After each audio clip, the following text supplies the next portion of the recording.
Over the years, we as a class thought about three main ideas from time to time. One, our grades. Two, our attendance. Finally, possibly one of the most important things to each and every one of you, who am I going to prom with? To begin, our grades seem to matter less over the years, but they have always been important.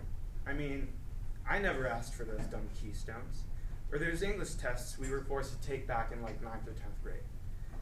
But sometimes I feel if I never took them, I probably never would worry about what I'd say or how I'd say it to people.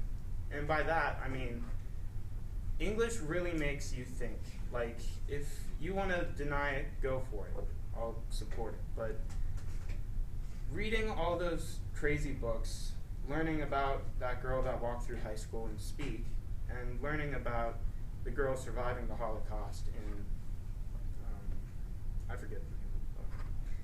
But regardless, we were always made to think for ourselves. What would we do in that situation? How would we get out of it? How would we survive? So reading all those books, although it may have been a waste of time for some of you, you can't deny the fact that it did make you think. And maybe later in life, that'll help out when you need it again. Is when you get put into a situation that you've never been in. You have to step back and think. And a lot of times I look at that as the reason we're reading those books, the reason we're taking these dumb tests, is because they're making you think. And that's what you need to do as you go through life. Because you're not always going to have, say, your parents there holding your hand, telling you how to live, what to do. Also, all the petty rules we have dealt with over the years. How many of you know that we were the first class not to get those amazing lunches before we came here? Like, we were the first year that dealt with Michelle Obama's health plan for America, because she believes that we're all obese and that we all need to eat cardboard pizza and undercooked chicken. And the bag rule is also a bit of a waste of time. I mean, I can see the skepticism of kids bringing in weapons in their bags, but regardless of what bag we're carrying, we still get told to either put it away or put it on the floor or get rid of it. And there's no compromise. I mean, even hats. Like, I get the fact that hundreds of years ago, men would take off their hats in buildings to show a sign of respect. But we're in the 21st century. No one's going to get respect if we're all worried about who's wearing one. And it's astounding to see how many people end up making things more prioritized about either themselves or others over something important like school. And I've never been the smart kid. I've never been the type to just wake up and be like, oh boy, school. I never wanted to come here. I didn't even want to wake up today. But over the 4 years that I've been put through high school, I've met some really great people and some really bad people. And without meeting any of those people, I wouldn't have the sense of knowledge or any restrictions about myself that I have now, that I hold back from all my peers and sometimes people I meet at work. I mean, around sophomore year, junior year, we started thinking about it. Everyone who has a job now realizes that they were stupid to get a job because jobs suck.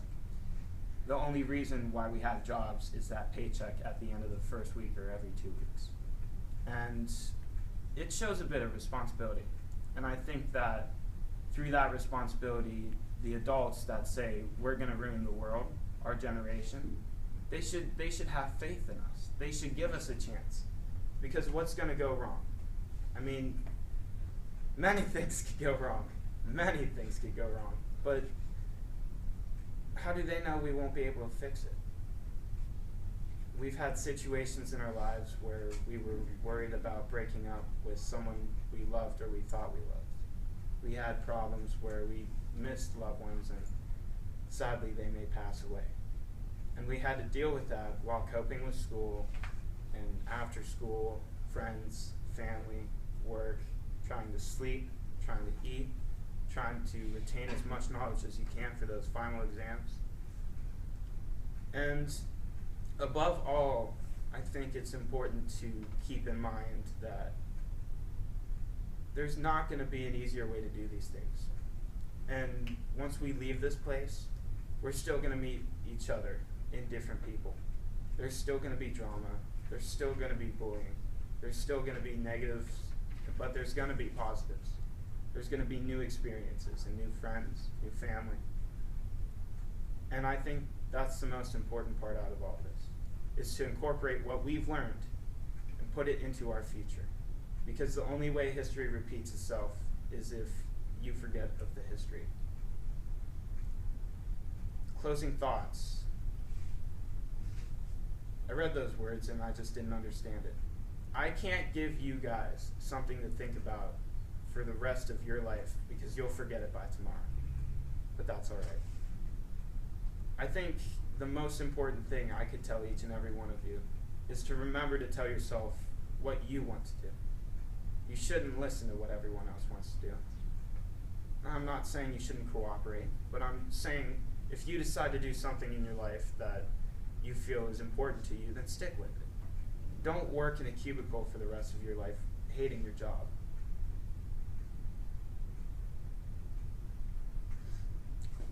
Finally, the ultimate question, who am I going to prom with? Let me start by telling you that that question has more relevance than you may think. It's rhetorical. I use it as an example to show that we as a class sometimes prioritize the wrong things. But to each and every one of you, don't let those things get you down and stay focused on the path ahead.